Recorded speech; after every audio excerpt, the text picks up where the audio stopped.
Save the new generation.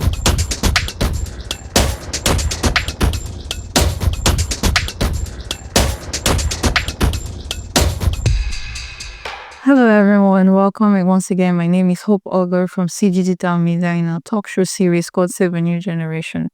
In today's episode, we'll be discussing about managing social rejection and also standing firm in your values. So with me today, I have two lovely guests, which by my right, I have, she goes by the name Zara. She's a teenager who just came out from facing rejection. So Zara, welcome to the show. Thank you. Thank you so much. Also sitting close to her, I have Dr. Daniel, who is a psychologist and specializing in adolescent mental health. Welcome, Dr. Daniel. Thank you very much. So I'll be asking some few questions, and this question actually directed to you, Zara. So Zara, how were you able to manage rejection? Because I know it's something you just came out from. So can you share your story with us and your experience? Wow. That question was very direct. Well, I was able to manage rejection. Okay. I think a lot of things helped me. I used so many methods, so many ways. I tried so many ways. Rejection is one thing no one wants to go through. Exactly. As a human, even as a child, you don't want to be rejected. Okay, because the first, or should I say the next thing to rejection is being isolated. You feel isolated, you want to be alone, you want to be in the dark, your mind gets, blurry and all of that. So that was what I went through. I felt isolated at first. Wow. I was lost in thoughts. At some point, I got depressed, because it was a really, really bad experience.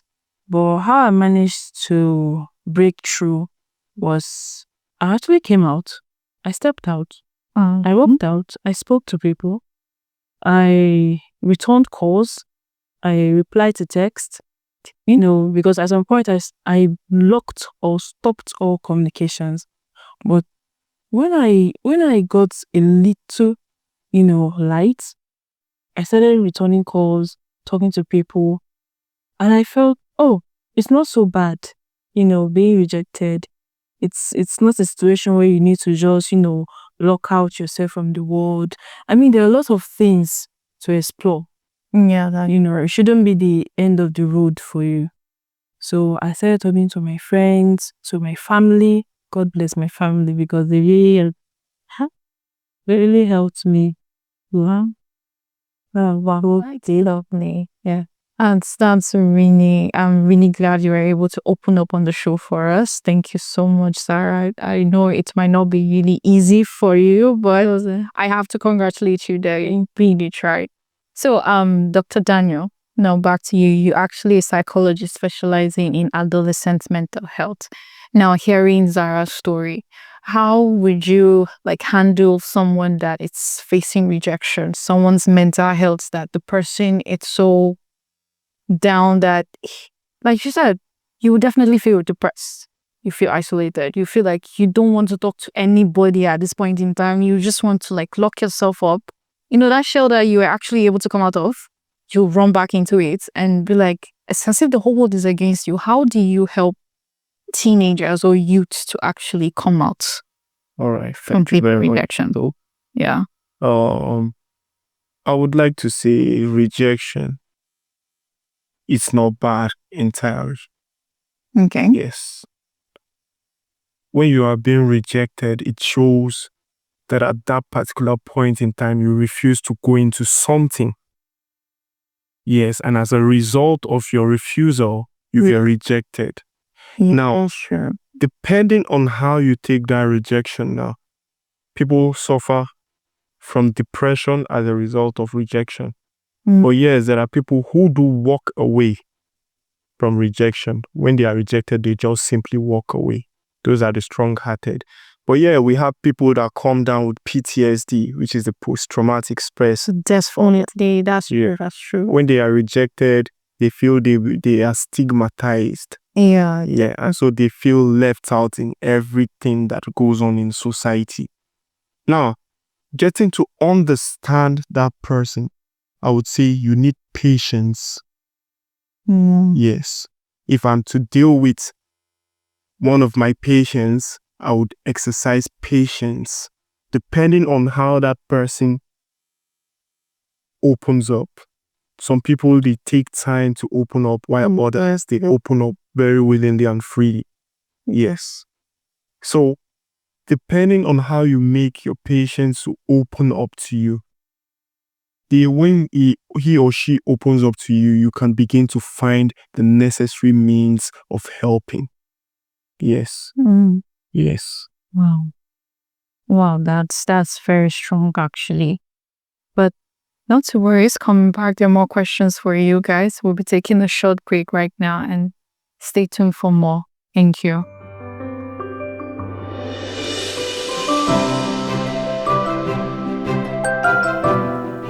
Hello everyone, welcome once again. My name is Hope Oga from C Digital Media for our street interview called Save a New Generation. So today I have with me Omale Adams. Omale Adams. Nice to meet you, Adams. So what exactly do you actually do, Adams? Currently, I'm a student. I'm a final student in BSU, Okay. studying BSc accounting. Wow, that's lovely. So actually, I have a few questions in regards to peer pressure and social media influence. And the question goes like this: how do you usually respond when you feel left out or rejected by friends? From my own view, when I feel left out or rejected by friends, Yes. I just go to my comfort zone, which is my room, lock myself up, like think about things, reflect a bit, and at times watch a movie to get distracted. Okay. Wow. So, what would be your advice now to our viewers out there that might be in such a situation but they wouldn't know what to do? I think once you feel left out by friends or family, like take a time to think about what went wrong from their own point of view, seeing if you did something wrong or is their own mood or something. Okay. I think it's best to like reflect on everything, settle down, think about it, and try to calm yourself instead of going to drugs or doing any other thing, abusing of substance that will not help you because those things doesn't help in any way. Okay. It's better to just settle down, think about what you did wrong or what they did wrong, try to approach it from a better view. Okay. Wow, that's lovely. Thank you so much, Adams. That was a lovely response from you. You're welcome. So there you have it, guys. See you same time next time. Bye for now.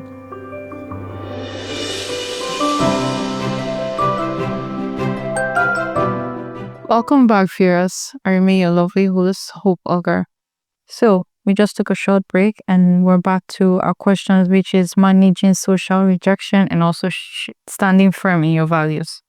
Now, there are some few questions that I'll be throwing to you, Zara.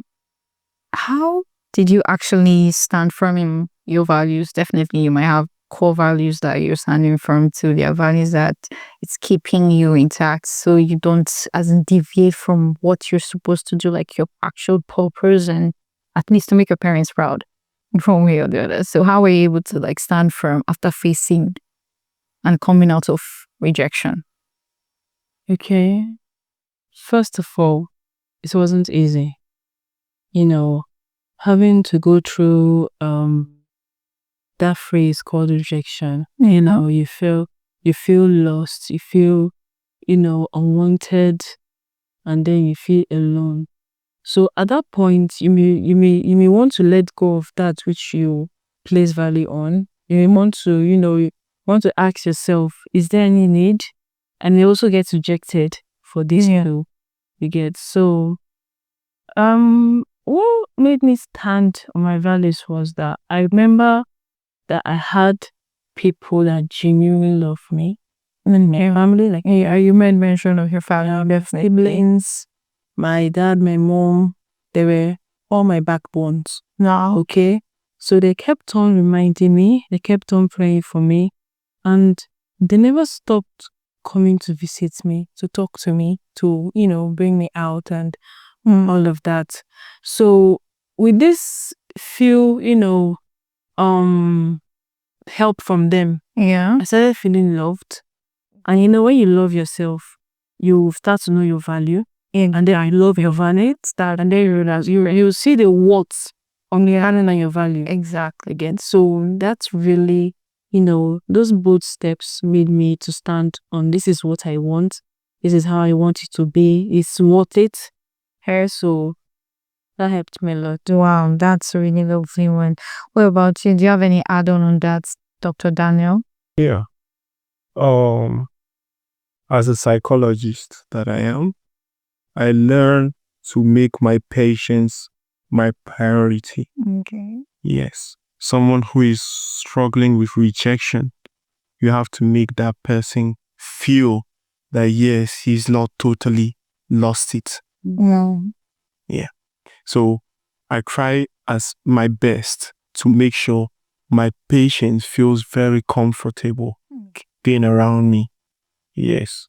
I try to be a good listener also. Definitely. And try to make him build a high self-esteem of him or herself. Yes. When you try to get your patient to build that high esteem, that self-esteem, yes, it goes a long way in boosting that person's morale, so to say, and makes that person feel like, yes, even if I was rejected, I was rejected because it was not the right thing for me. Yeah, that's true. Yes. So that's it. Wow, that's really a strong one. Nice words from you, Dr. Daniel. Thank you so much. So what actually is your advice now to our viewers that would be listening to this wonderful episode right now? How would you advise them being able to come out of rejection and also for them to stand firm in their values? Okay, thank you very much for that opportunity. I would like to come from two viewpoints. Okay. Yes. One is I would like to advise our viewers that don't be that person that will make another individual to suffer rejection. Yeah. Yes. Some people are not emotionally strong enough to accept rejection. That's true. You've seen where people go suicidal because they were rejected. So learn not to be the person that will make another face rejection. That's the first. Okay. Now, for those passing through rejection, the rejection phase now, learn to have a high self-esteem. That's really a good food for thought for our viewers out there. What about you, Zara? Do you have any add-ons to what Dr. Daniel said? Yeah, I will just add a little to what he said because he has said it all, but just chip in. And I'll redirect to the viewers, to those that are actually, that feel rejected. Because I know there are some persons right now that are in this situation. Definitely think they're around. Please, I would like to tell you that we love you, we care for you. And please try to, have this, should I say this boldness, this self-esteem. Place yourself on the higher ground. Always see yourself that you're worth it. And don't let no one put you down. Speak up. Talk to people that love you. You have your family, you have your friends. Yeah. Talk to them. Take a picture, make a video. Just don't let it get to you. Wow, thank you so much for your words of wisdom. Thank you, Dr. Daniel. Thank you, Zara, I really loved you guys' conversation. It was wonderful having you guys on the show. So viewers, you actually have it right there. So please, for those that are facing rejection and do not know how to stand firm in your values, please always have self-esteem. Secondly, self-love. Love yourself no matter what it is you're going through. That self-love is what will give you courage to be able to stand bold, to face the crowd out there while they are rejecting you for whatever it is your values are. So with that, we've come to the end of today's episode. I remain your lovely host, Hope Auger. See you next time, same time. Thank you so much.